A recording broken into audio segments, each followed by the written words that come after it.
नमस्कार, आप देख रहे हैं इंडिया 360 न्यूज और मैं हूं विजय आपके साथ।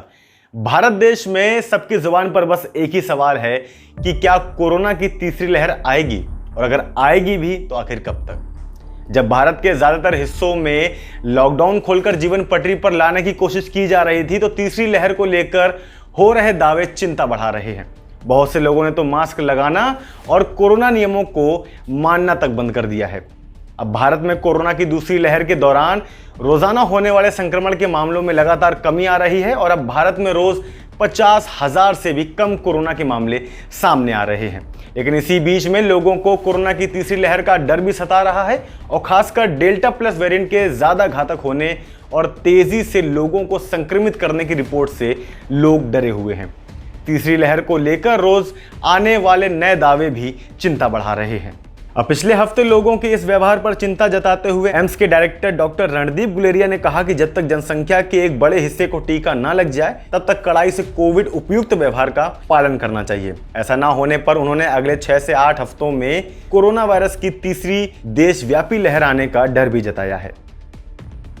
और आखिर अब कैसे लगाया जा सकता है अगली लहर का अनुमान। आंध्र प्रदेश में कोरोना से निपटने के लिए बनाई गई सरकारी टीम में शामिल एक वायरोलॉजिस्ट ने नाम ना जाहिर करने की शर्त पर कहा है कि भारत में कोरोना वायरस की तीसरी लहर को लेकर सामने आई अब तक की सारी जानकारी एक अनुमान भर है, जिसका अंदाजा गणितीय मॉडल के जरिए लगाया गया है। और वैक्सीन और सार्वजनिक स्वास्थ्य नीति विशेषज्ञ डॉक्टर चंद्रकांत लहरिया ने अगली लहर का अनुमान लगाने की तकनीक बताई है।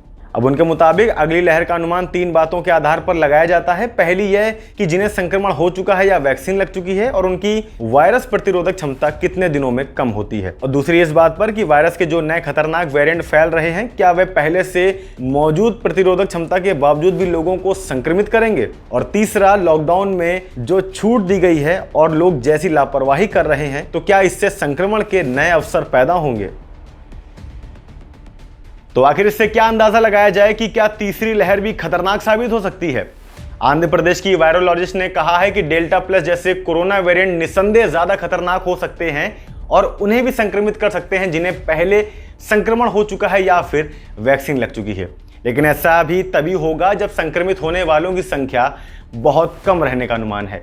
अब भारत में कोविड-19 की तीसरी लहर की संभावना नाम की इस स्टडी को Indian journal of medical research में प्रकाशित किया है। अब इसके मुताबिक भारत में कोरोना की एक बड़ी तीसरी लहर आ सकती है, लेकिन यह दूसरी लहर जितनी खतरनाक साबित नहीं होगी। अब इस स्टडी में यह भी कहा गया है कि कम होती प्रतिरोधक क्षमता या बदला हुआ वेरिएंट एक घातक तीसरी कोरोना लहर लाने में नाकाम रहेगा जब तक पहले वायरस से संक्रमित हो चुके लोगों की प्रतिरोधक क्षमता पूरी तरह से खत्म न हो जाए। अब ऐसा हो सकता है कि किसी राज्य में कम वैक्सीन आदि के चलते मामले फिर से बढ़ जाएं। वैसे बात डेल्टा प्लस वेरिएंट की करें तो आंध्र प्रदेश में इसका अब तक सिर्फ एक मामला सामने आया है और साथ ही उसके संपर्क में आए लोगों की जांच करने पर भी सभी लोग नेगेटिव पाए गए। जबकि आईसीएमआर अपनी स्टडी में यह कहता है कि संक्रमण की आर वैल्यू 4.5 से ज्यादा होने पर ही कोई वायरस इतनी तेजी से फैल सकेगा कि किसी तीसरी लहर का डर रहे।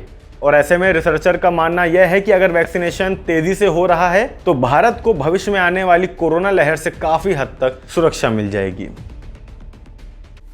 अब ऐसे में कोरोना की लहर पहली हो, दूसरी हो या फिर तीसरी, इससे हमको एक सीख मिलती है कि हमें सावधानी वैसे ही बरतनी है जैसे हमने पहले बरती थी। हम सैनिटाइजर का प्रयोग करते रहना है और मास्क का प्रयोग हमेशा करना है। आगे की अपडेट के लिए देखते रहिए इंडिया 360 न्यूज, खबर दिन भर की।